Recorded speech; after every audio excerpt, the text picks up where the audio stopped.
Сәлеметсіздер ме оқушылар? Сабақтың тақырыбы радиоактивтілік. Сабақтың мақсаты радиоактивтіліктің табиғатын және радиоактивті изотоптарды қолдануды түсіндіру. Изотоптардың ядросы тұрақтылығын анықтау үшін химиялық элементтердің протон-нейтрон қисығын қолдану. Бүгінгі сабақтан радиоактивтілік ұғымына түсіндіре алуға, изотоптардың радиоактивтілік табиғатын және қолданылуын түсіндіруге, альфа, бетта және гамма ыдыраулар үшін радиоактивті сәулелердің табиғатын дұрыс көрсетуді үйренесіздер. Өткенді есімізге түсірейік. Изотоп дегеніміз не? Изобары дегеніміз не? Изотоптар ядролық зарядтары бірдей, ал массалық сандары әртүрлі элементтерді айтамыз. Изобарылар массалық сандары бірдей, зарядтық сандары әртүрлі нуклеидтерді изобары дейміз. Аргон, кальций мысалында қарастырдық өткен сабағымызда. Оқушылар, радиоактивті сәулелердің қандай әсері бар деп ойлайсыздар? Дұрыс. Денелердің молекула мен атомдарын иондайды, хромосомадағы гендерді зақымдайды, табиғат уланады, клеткалар мутацияға ұшырайды, физиология күрделі ауытқулар болады, қатерлі ісік дертіне шалдығады. Олай болса, бүгінгі сабағымыздың тақырыбы радиоактивтілік. Радиоактивтіліктің екі түрі бар: табиғи радиоактивтілік, жасанды радиоактивтілік. Табиғи радиоактивтілік табиғатта кездесетін тұрақсыз изотоптарда байқалады. Жасанды радиоактивтілік ядролық реакциялардың нәтижесінде алынған радиоактивті изотоптарда байқалады. Табиғи радиоактивтілікке тоқталайық. 1886 жылы француз ғалымы Анри Беккерель ашты. Ол уран тұзының фотопластинаның әсерін зерттеген тәжірибелер барысында ол мына құбылысты байқаған. Уран тұздары тығыз қара қағазбен оралған пластинаға әсер етіп, оның қараюын туғызатын өтімділігі жоғары белгісіз сәулелерді шығарады екен. Мұқият зерттеулер барысында Беккерель өтімділігі жоғары белгісіз сәулелерді уран атомының өзі ешқандай сыртқы әсерсіз ақ өздігінен шығаратын анықтаған. Белгісіз сәулелердің заттармен әрекеттескенде фотопластинканы қарайтатыны, газдарды иондауы, кейбір қатты денелер мен сұйықтардың люминесценциясын туғызатын сияқты қасиеттері белгілі болды. Бұл құбылысты зерттеу жұмыстары бірден басталды. Францияда 1898 жылы Мари Складовский-Кюри мен Пьер Кюри торий элементінің өздігінен сәуле шығаруын ашты. Өздігінен сәуле шығаратын химиялық элементті радиоактивті, ал шығару процесін радиоактивтілік дейміз. Бұны ұсынған Мария Кюри болатын. Осыдан кейін радий, полоний, радон элементтерін ашты.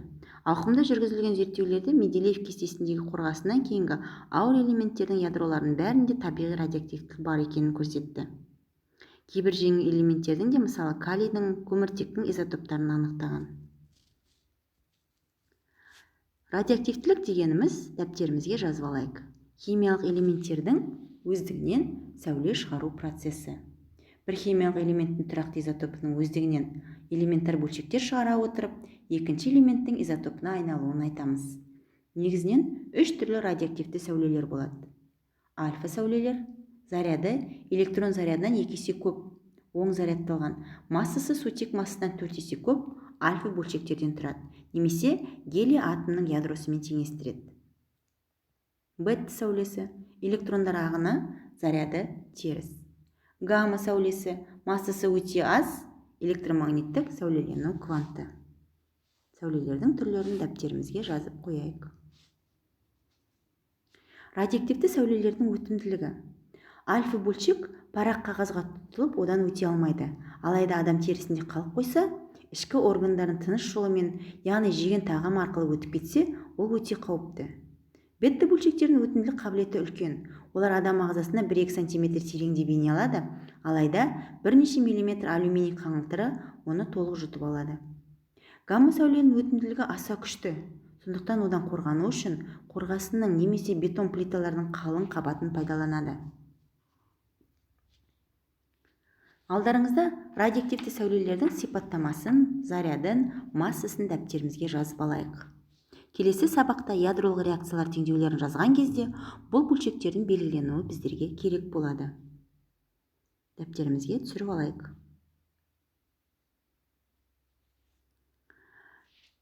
Мына реакцияларда берілген қарастырайық. Альфа бөлшекпен атқылаған кезде, альфа бөлшектің түзіп ыдырауы кезінде, егер элемент изотоптың ядросы альфа бөлшек түзіп ыдыраса, онда оның массалық саны 4 бірлікке азаяды. Ал ядро заряды 2 бірлікке кеміп, периодтық жүйеде 2 нөмір кейін орналасқан жаңа элементтің изотопы түзіледі. Радийдің изотопы берілген 226.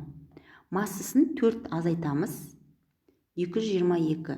222 болатын бізде реттік нөмірі 86. Бұл бізде қандай элемент? Периодтық кестені пайдаланып қараймыз. Радон элементі түзілген. Бетта ыдырауды қарастырайық. Бетта ыдырау кезінде массалық саны өзгермейді, ядро саны 1 бірлікке артып, периодтық жүйеде 1 нөмір алда орналасқан жаңа элементтің изотопы түзіледі. Z қосу 1 деген көрсетілген, яғни бұл біздерде реттік нөміріне 1 санын қосамыз. Мысал ретінде қарастырайық. Дәптерімізге жазып алайық.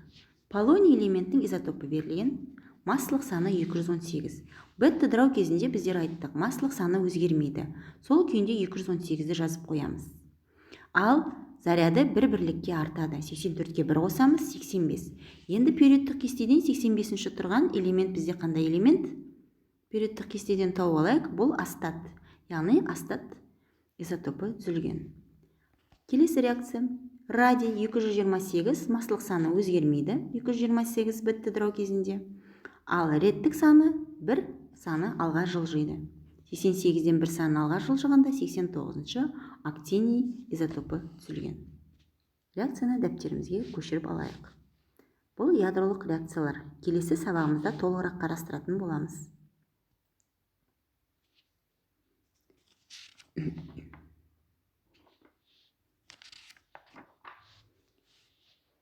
Ғалымдардың анықтауы бойынша, ядросында 84 протоннан көп протон болатын атом ядролары тұрақсыз. Олар уақыт өте келе радиоактивті ыдырауға ұшырайды. Дегенмен ядроларында протон саны 84-тен аз болатын радиоактивті изотоптар да кездеседі. Изотоптардың тұрақтылығын атомның протон және нейтрон сандарын қатынасынан анықтауға болады. Протон және нейтрон сандарының айырмасы үлкен болса, изотоп тұрақсыз болады. Протон және нейтрон сандары шамамен тең болса, изотоп тұрақты болады.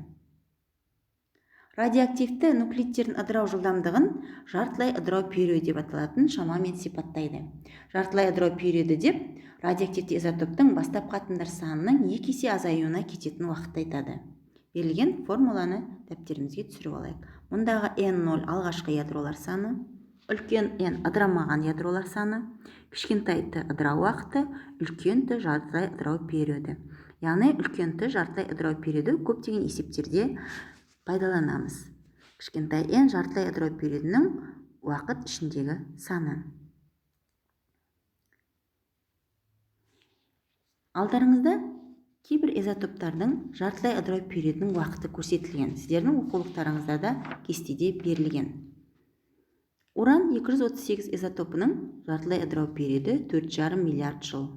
Торий изотопы 24 тәулік, проактиний 1,17 минут, уран 234 изотопы жартылай ыдырау периоды 245 мың. Есеп. Жартылай ыдырау периоды 27 жыл болатын 8 кг радиоактивті цезийден 135 жылдан кейінгі қалған атомдарының массасы. Есептің берілгенін жазып алайық. Жартылай ыдырау периодының уақыты жазылған 27 жыл. Есептің формулаға сәйкес берілген мәндерін қоя отырып, есептің шешуі 0,125 кг. Келесі тапсырма. Кестеде сәулеленудің түрлері берілген, сәулеленудің табиғаты мен таралуын толтырайық. Дескрипторына назар аударайық.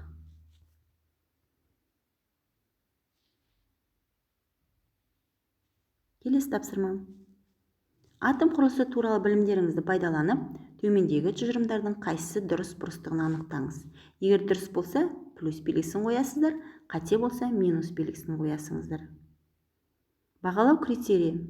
9-10 тұжырымды дұрыс белгілеу керек. және өз жауаптарыңызды дәлелді түсіндіру керек. Үй жұмысы. Радиация медицинада қалай қолданылады? Мысал келтір. Онкологиялық ауруларды емдейтін емханада істейтін медбикелерге қандай радиоактивтілік қаупі бар? Радиацияға шалдығу қаупін қалай азайтуға болады? Сабақ аяқталды. Сау болыңыздар.